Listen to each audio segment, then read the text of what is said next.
Buongiorno e ben ritrovati con l'informazione flash di Noi Sicilia. Queste le notizie più importanti della mattina. In apertura l'incidente mortale avvenuto nei giorni scorsi a Catania che ha causato il decesso del sedicenne Michael Ruggeri.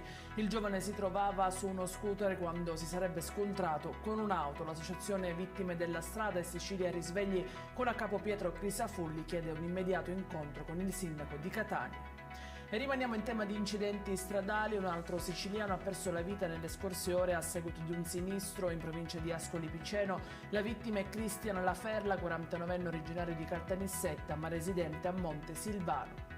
Ci spostiamo a Palermo, dove i carabinieri sono riusciti a dare un volto a uno dei giovani coinvolti nella rissa scoppiata nella notte dello scorso 9 dicembre. Il soggetto identificato è un trentenne del quartiere Sperone con precedenti per rapina. Sarebbe stato lui a far esplodere almeno 7 colpi di pistola.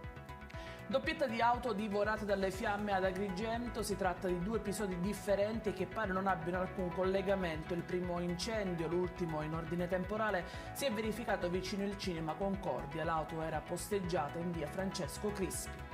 È in chiusura lo sciopero nazionale di oggi di 24 ore di medici, veterinari e sanitari. Potrebbero saltare circa 25.000 interventi chirurgici programmati con disagi negli ospedali e sul territorio.